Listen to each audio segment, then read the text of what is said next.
you are all doing well and you have already gone through the study material on the basics of linguistics, language variation.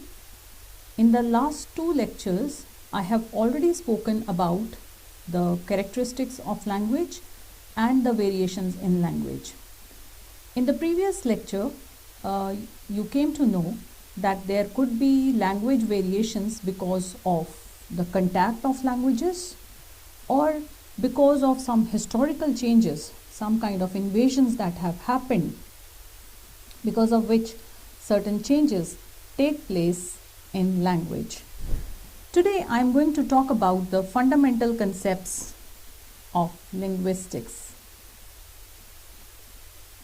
The objectives of the fundamental concepts in linguistics basically are to understand what is linguistics, to know about the several phenomena of language, about the approaches to language, language variation, and how the process of word formation takes place.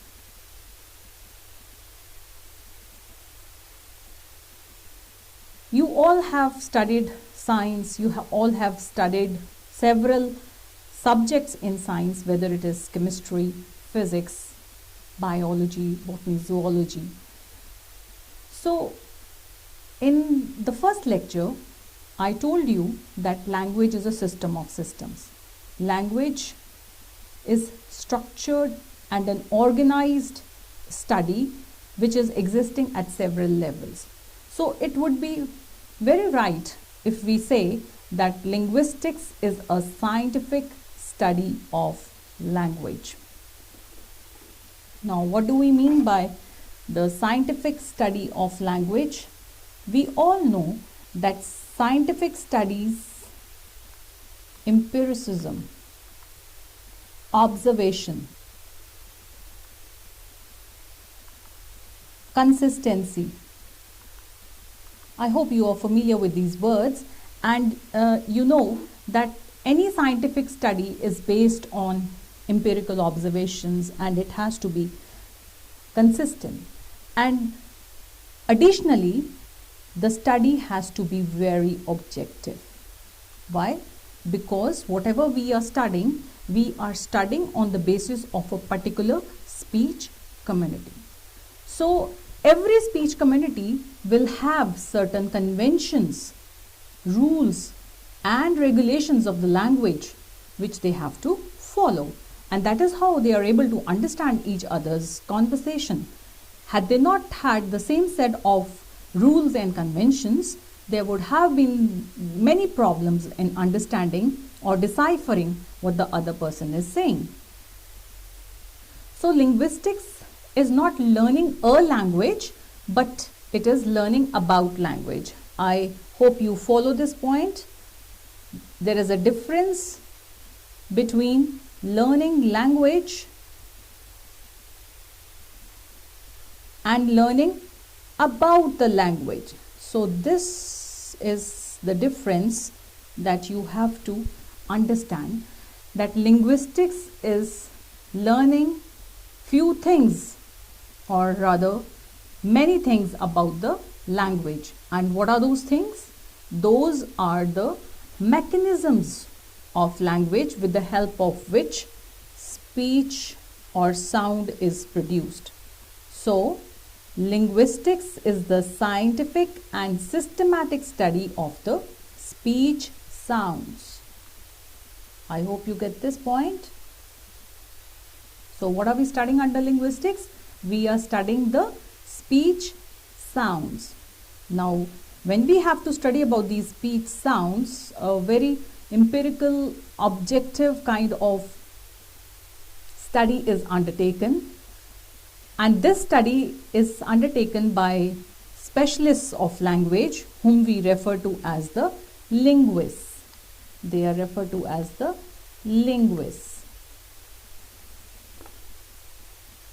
Over the years, the linguists have classified sounds, words, and the pattern of sentences to formulate a few concepts that we know as the fundamental concepts of linguistics. Before we move to the fundamental concepts of linguistics, it is also essential for you to know that there are several branches of linguistics, and these are descriptive, historical, comparative, sociolinguistics, anthropological linguistics, literary stylistics. This also includes psycholinguistics. So, there are several branches of linguistics which are dedicated to the study of a specific aspect of language. Now, when we say that the branch of linguistics is descriptive, what do we mean by that? We mean that the descriptive linguistics emphasizes on the fundamental aspects of language, which means it's a total description of the processes of the language. So, the linguist will study in depth and with great exhaustiveness all the distinct features of the fundamental features of the language. I would just like to quote Robbins, who writes that the descriptive linguistics is concerned with the description and analysis of the ways in which a language operates and is used by a given set of speakers at a given time, unquote. So, the whole thrust of the descriptive linguistics is on the fundamentals of the language. When we talk about the historical linguistics, and I referred to this in the previous lecture when I talked about the diachronic approaches and the synchronic approaches, or the diachronic and the synchronic changes in language, the two dimensions across which language is studied. Historical linguistics again has been defined by the linguist Robbins, and he writes within quotes, historical linguistics is the study of the development in languages in the course of time, the ways in which languages change from period to period, and of the causes and results of such changes. It must be based on a description of two or more stages in the development of language being studied.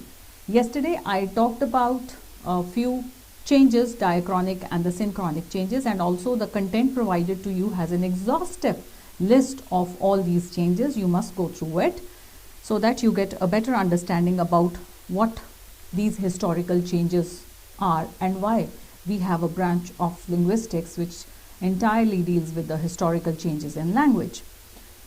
Next is the comparative linguistics. Now, what is comparative linguistics doing? Comparative linguistics is describing the evolution and development of two languages or more.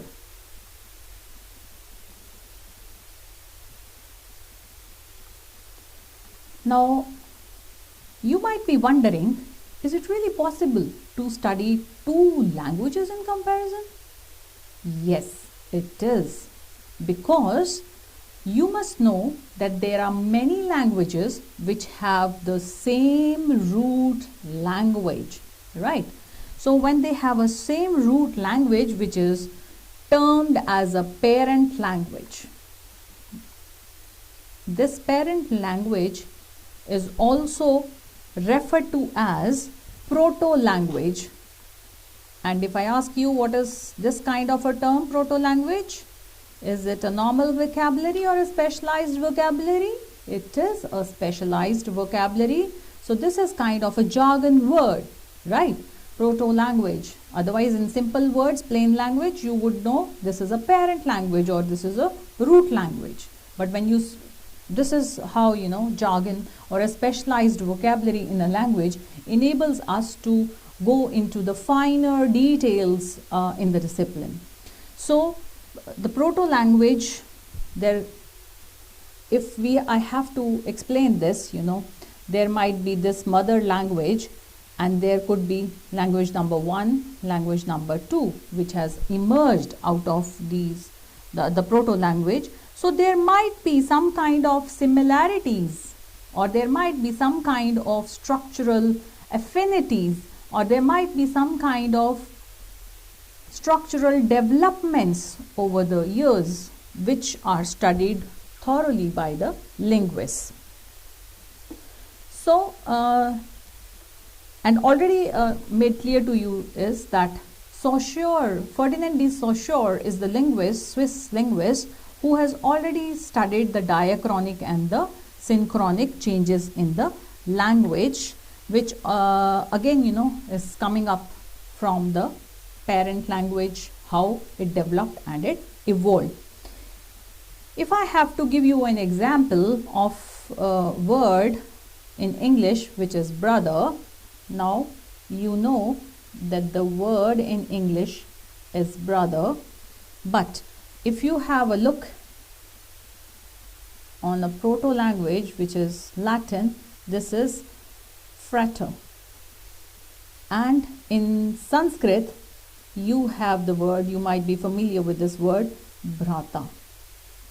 So bhrata in Sanskrit, frater in Latin, and brother in English have a similar meaning, which is brother.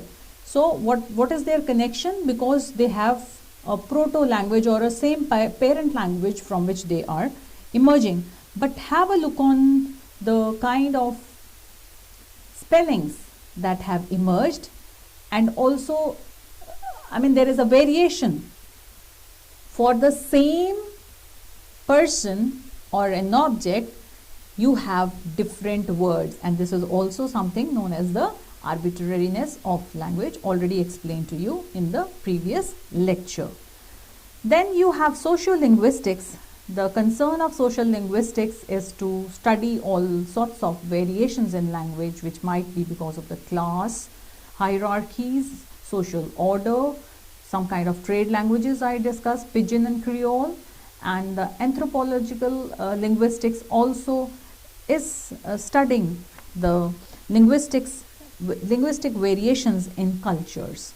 Literary stylistics is entirely devoted to the study of various systems of language or the styles that have been evolved by the literary people, the writers. In order to know about the language, you should know about certain concepts which are langue and parole. Now, what is langue? Langue means language, right? Now, this also refers to the law of the language, or this refers to the rules. These are the abstract concepts which get a concrete form as the utterances of an individual. This is the concrete form, right? So you should know that every language has a langue, which means a set of rules or laws, which is the legislative part of the language, and parole is the executive part of the language. All individual utterances manifest in parole. So there the langue can be same, but parole is different. Again, the same dichotomy between langue and parole has been explained by the linguist Saussure. The differences between langue and parole have been explained by Saussure, whereas another linguist named Chomsky, Norman Chomsky, has understood the same term, the same concepts with two different words, and these are competence and performance. These have been given to us by Chomsky, right? Whereas this concept has been given to us by Saussure, Ferdinand de Saussure. So again, competence is the set of conventions or the rules and regulations of the language, whereas performance is something that is individual. Now, let me just give you an example. All of you will be given the same content for this course. You will be listening to the same lectures, videos, but there will be a difference in your performance, which is in the form of the grades, the marks, the detailed marks that you would receive after successful completion of this course. So, the competence is the knowledge or the abstract concept about knowledge which is free from all sorts of lapses, but performance exhibits a lot of memory lapses. Does that not happen with you in the exam? You probably studied something, you were thorough with something, but then you forgot. And when you forgot, you probably did not write, and therefore the grade, whether it is good or bad, you have to accept it. So this is the distinction and the dichotomy which is given by Chomsky. Another fundamental concept which is crucial for us to know in order to study the languages, sign and symbol. Now, sign is a physical marker, it contains information, but symbol is extended information about the same physical marker. For example, when someone is gesturing, now gesturing or moving the hand, it is a sign, but when it is said like this, it becomes symbolic of a farewell or a dismissal. So, linguistic signs again have been studied by the linguists, and this study of signs is also known as semiotics. Semiotics studies the signs. The signs again can be classified into signifier and signified.